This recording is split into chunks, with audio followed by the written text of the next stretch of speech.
tonight. My name is Adrian Younge. And on stage we have That Is Gone.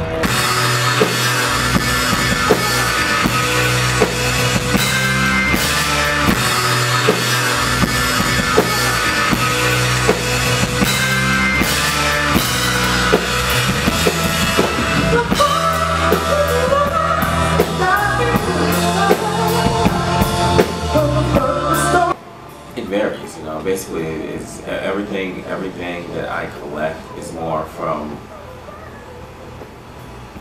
an artistic period that I love. Like my golden era artistic period is like 68 to 73. So everything that falls in that realm. So it's American films to European films to just straight up Western films to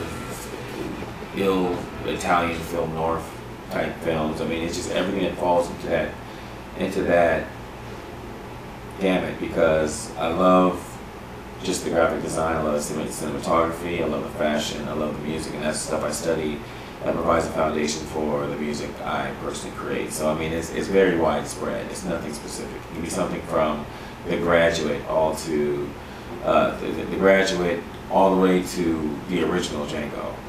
You know, I mean, it's.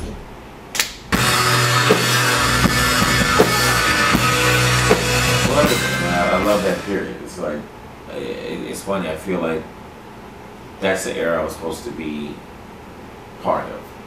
Yeah. You know, I just love everything from that era. I love history, but there's something about that era artistically I love. Mm-hmm. For recording, to me, that's the golden era of recording. And not to get too nerdy, but that's when we were transitioning from tube to solid state type stuff, and it just affects the sound in different ways. Different equipment was used. That's why a lot of like the ill samples that hip hop dudes look for is a lot of it's from that period, because the way they record the drums, the way they recorded their bass, the way the vocals were recorded, the way they were pressed on the tape is just a totally different game. Because from that point on, everything tends to become more polished and more polished and more polished. So if you listen to like late 70s disco versus early 70s soul, you'll see a stark difference in how polished it sounds. Mm-hmm. You see what I'm saying? So, well, I don't like polished music as far as my own music. I'm not into that. A lot of artists, the more successful they become, the more polished they want their sound. I'm the opposite. The more successful I become, the more raw I want my sound. You know what I'm saying? So like, I buy certain pro audio type equipment in order to accentuate the rawness of like a snare drum or a bass guitar or a electric guitar fuzz, whatever it may be. You know, I'll spend a couple $1,000 just to get that one little sound that people may think is stupid, but when you add all those little sounds up, you know, that adds up to something even more massive and creates a whole new sound. So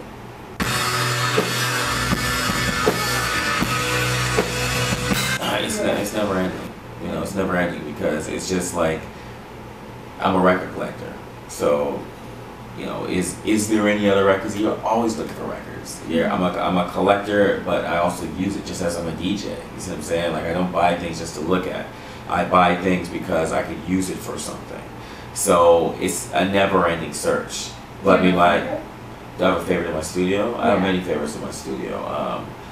But I'll say one of my favorites is a Lang PEQ2 equalizer I use for bass, and it's just like a raw, old school, late 60s solid state EQ that is just raw as shit. A lot of people call it the best bass EQ ever made. I love that EQ for what I do.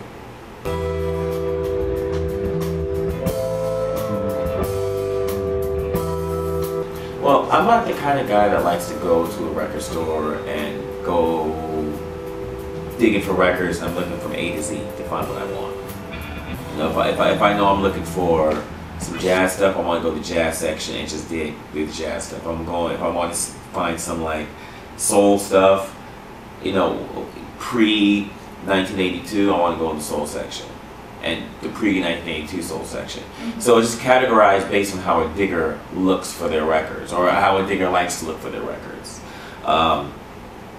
And it just makes it, to me, it just makes it easier because you know what you're looking for. You know, if I'm looking for some prog rock, I'd rather go to the section that says classic rock and prog rock versus pop rock. You see what I'm saying?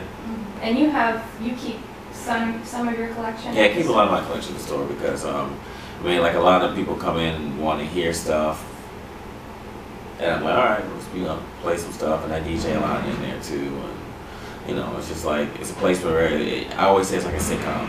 When friends and family always come through, we always chill when I'm in town. Yeah. And it just, you know, it just works out like that. But I'm sure you don't keep your like most prized records there, right? I do. I mean, it's I keep them at my house, keep them there too. You know, I mean, I have places where you can't, you know, they're not accessible. But like, I have some rare 45s and stuff I keep in there just to like show off to the homies, you know.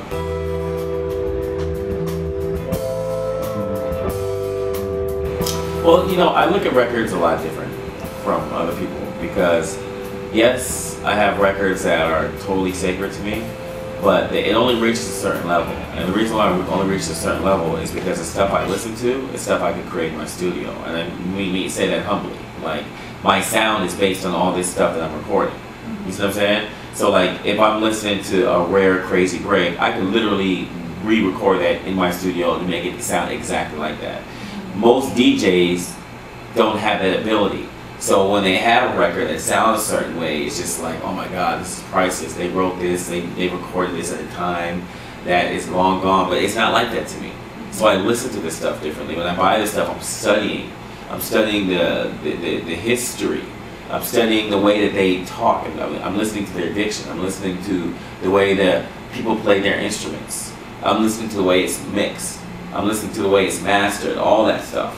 So they are just different to me, and the more I listen to it, the more I extract all these ideas, and it gets to a point where, say, I'll make a song that's interpolated from one of these old songs that I love, and I interpolate or synthesize out with something else.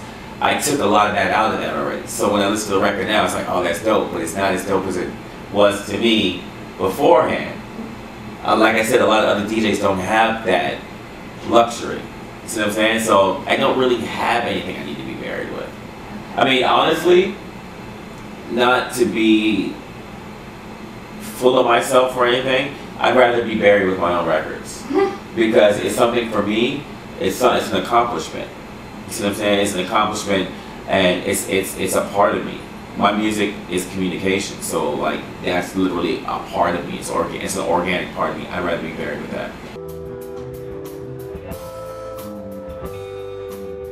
There's no records that help me figure out to do it on my own. I was listening to music. Because in '96, around '96 is when I started making beats, and I had an MPC and a little Tascam Porta Studio 8-track tape cassette, and I was making beats. And you know, I was getting all these records. I was like, damn, the music on these records, I actually like this music better than the hip hop I'm listening to. I like the source better than the derivative. So at that time, I realized that the music I really liked the most, even though I'm totally hip hop and I'm still hip hop to death, was made with live instruments. So I said, if I want to be the best, I gotta learn how to play instruments. So, you know, I bought a bass guitar, bought a drum set, bought a piano, and every day after college I'd come home and just play for hours and hours and hours and try to get all the stuff out of my head on bass or on piano. I mean, I remember when I first got a bass guitar, I couldn't even make a note. I thought it was broken. I didn't know what to do. But I just kept doing it, teaching myself how to do it until I could do it on an acceptable level. And then thereafter, I was able to just make my own music.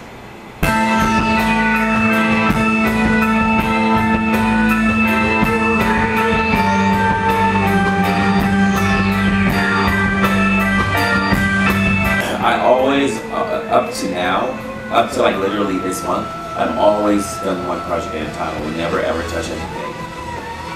But I'm at a point now where my organizational skills have like reached a plateau where I can do that. Before I was afraid of doing that because I had to prove to myself I could accurately do it and stay on topic with what I'm doing. Because everything I do is conceptual. as far as albums are concerned.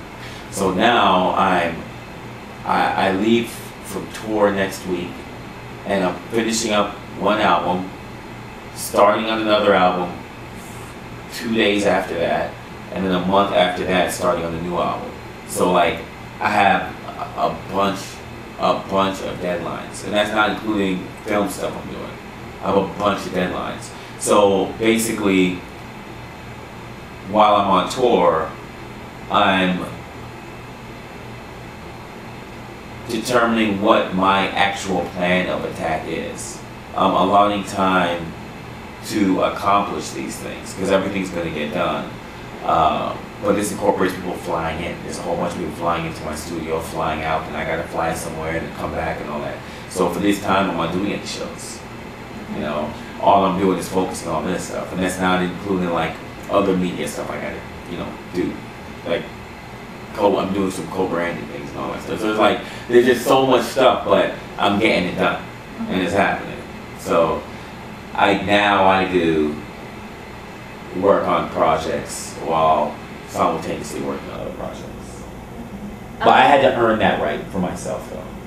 I had to prove to myself I could do it.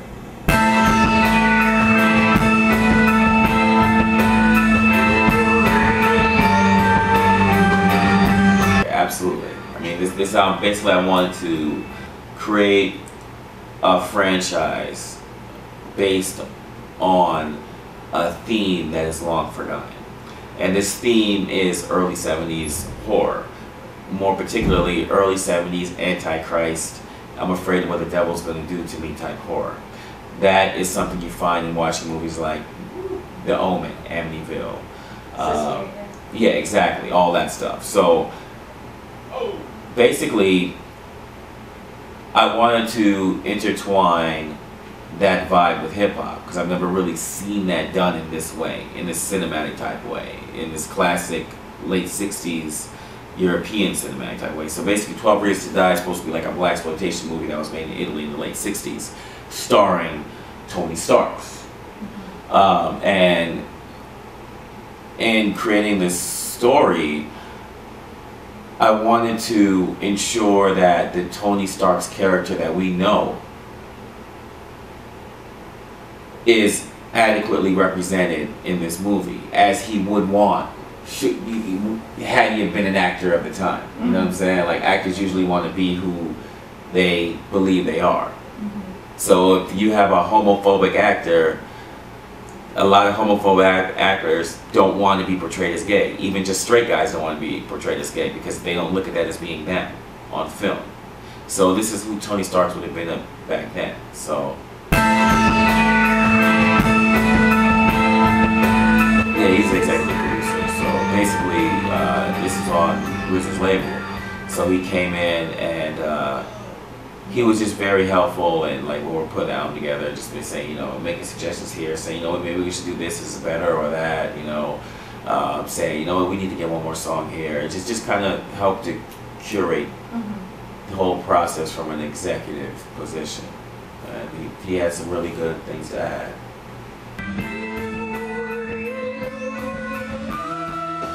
As far as just going full force in the film, music, nothing's better than music. That's the best form of art. So I love film. You know, like I said, as far as my videos and all that stuff, it's all from a cinematic perspective.